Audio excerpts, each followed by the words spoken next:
Я думала, что самым сложным это будет разлука с 3-летним ребенком, но оказалось, что нет. Самое сложное это было в итоге добраться до наших гор. Пофигин сосательный. Пофигин? Сосательный. Сосательный. Да, успокаивает нервы, снимает стресс, поднимает настроение, повышает уровень пофигизма. 2 недели мы ехали, и только благодаря пофигину сосательному мы выжили. Ты тоже причастен к этому. Чувствуешь? Хорошо. Хорошо. Пофигин называется. Пофигин. Пофигин. Пофигин. Пофигин. Very good. Very good.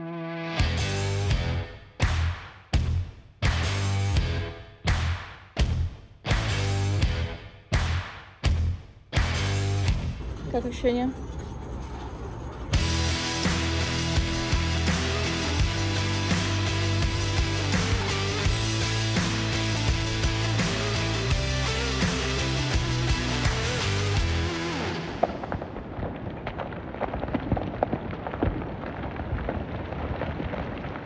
Я думаю, для каждого из нас это был первый опыт такой масштабной экспедиции. Да, у нас были поездки в Казахстан, в Киргизию, в Грузию, но там ты ощущаешь культуру, там ты ощущаешь людей, они близки к тебе. Индия – это же совсем другое дело. Там ты себя по-настоящему ощущаешь чужестранцем. На тебя смотрят как на диковинку, подходят фотографироваться с тобой как с обезьянкой. Иногда даже просто хотят дотронуться до тебя. Это выглядит достаточно мило, но вот когда мы по-настоящему себя почувствовали чужестранцами, это в полицейском участке, когда мы хотели выпуститься в долину Кашмир у шефа полиции, и он очень долго рассказывал нам про сели, которые сходят в этой долине, но потом честно признался, что он не хочет брать русских туристов, пускать в долину, потому что сейчас сильно обостренная обстановка с Пакистаном, и он просто не может быть уверен в нашей безопасности.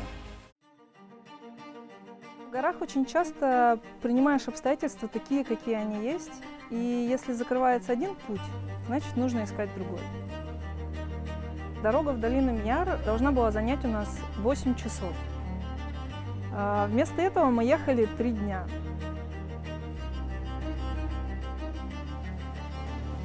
Все потому, что по дороге, по которой мы должны были проехать, сошел в тот же день обвал, и мы об этом узнали на месте.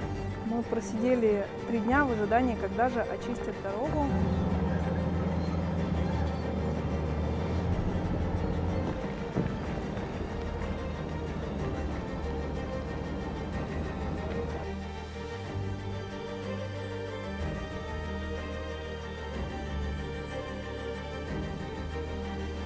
К концу 3-го дня мы, ей-богу, были готовы уже перелезть через этот завал с рюкзаками и пойти чуть ли не пешком ловить попутку. Но, слава богу, успели расчистить, и мы смогли проехать, добраться до последней деревушки, откуда начинался наш путь.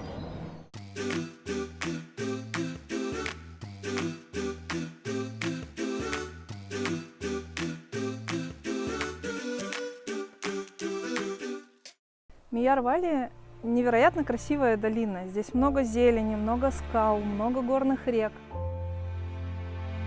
Часть этих рек мы переходили по мостам, но где-то мостов не было, их смыло достаточно давно. И в таких местах мы переходили вброд. Вода в этих местах ледяная, течение очень сильное, а глубина, где мы переходили, была в некоторых местах по пояс. Поэтому переходили мы по двое, чтобы подстраховывать друг друга, где-то держать. Успешно преодолели все броды.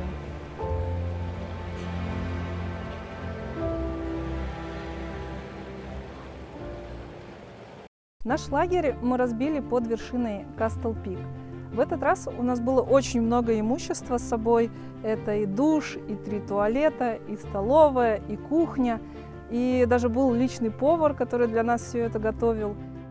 Вот эти европейцы гребаные сидят тут, из хрусталя едят. Не то, что раньше с горелки. И все это входило в экспедиционный пакет, поэтому отказаться от этого было очень тяжело.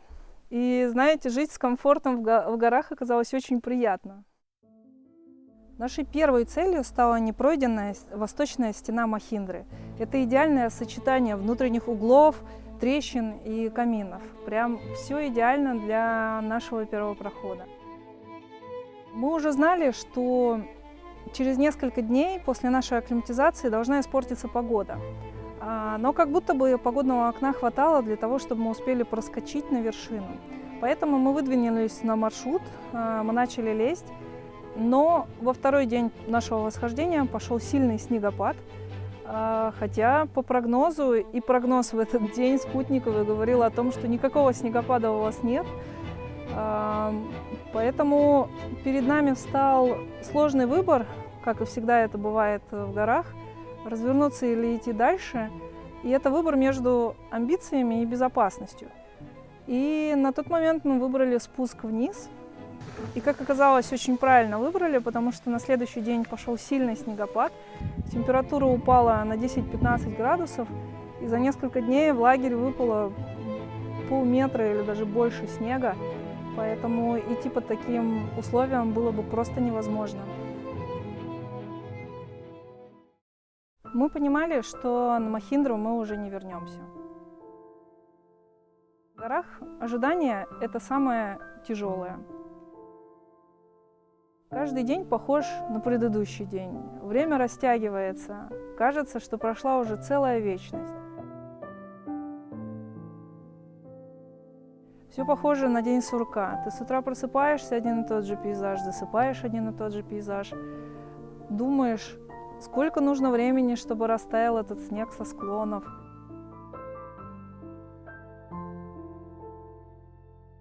А вообще стоит ли куда-то идти и дергаться? А какой будет подход? А насколько это будет безопасно лезть, когда такое количество снега на маршруте?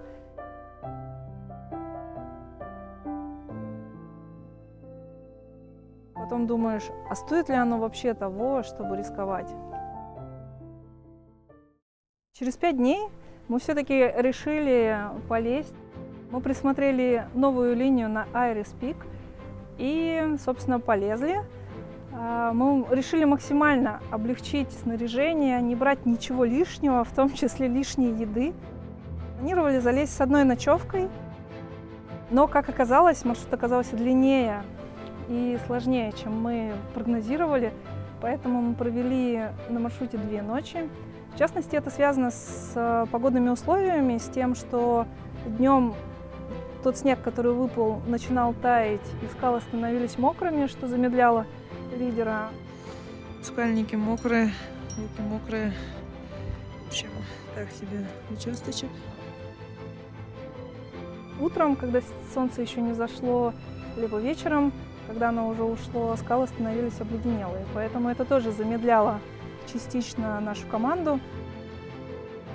Маршрут был логичный, это был первопроход лично для нас, потому что мы не знали, какие линии идут на Айрис Пик. Мы видели только тот рельеф, который открывался с каждой веревкой для нас. Это было неописуемо классно, когда ты не знаешь заранее, что тебя ждет, и ты выбираешь путь уже исходя из того, где находишься в текущей точке. Такое чувство свободы, что ты ни к чему не привязан, никаким описанием, и следуешь своим инстинктам, куда нужно лезть.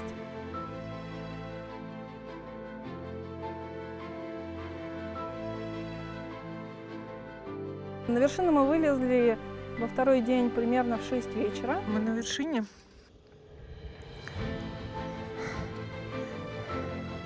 Девчонки жмарят. Солнце уже садится. Скоро будем спускаться по холоду и по темноте. Спускались мы по пути подъема. Это были ночные дюльфера. Спустились мы примерно к полуночи к палатке. У нас не оставалось еды, потому что мы планировали залезть за день с одной ночевкой. И буквально там чаечек, какие-то перекусы. И мы начали спуск в 3-й день уже до базового лагеря. Базовый лагерь уже к тому моменту был свернут. Все лошади унесли все, что было в базовом лагере, кроме нашего железа, которое было с нами. Поэтому мы, чуть-чуть отдохнув, съев все, что осталось для нас в базовом лагере, начали спускаться. Это был трекинг 30 километров со всем железом, что было у нас. Нам сильно помогли Илья и Андрей, которые смогли забрать часть железа на себя.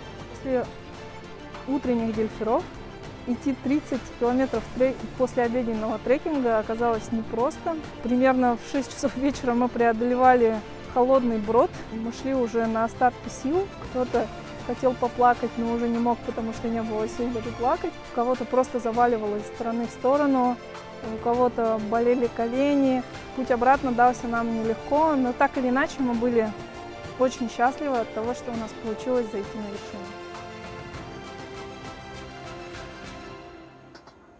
Сюда? Таштушки, поздравляем! Давай, давай!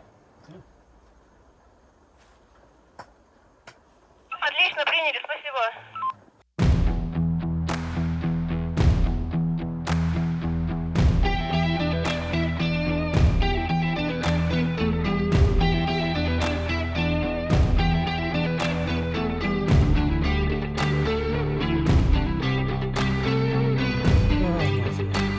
Кто вас этому всему учил?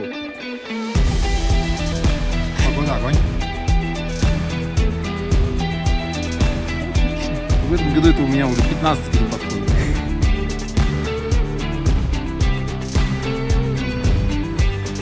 Вот оно, чудодействие от риса. Бегущие сразу.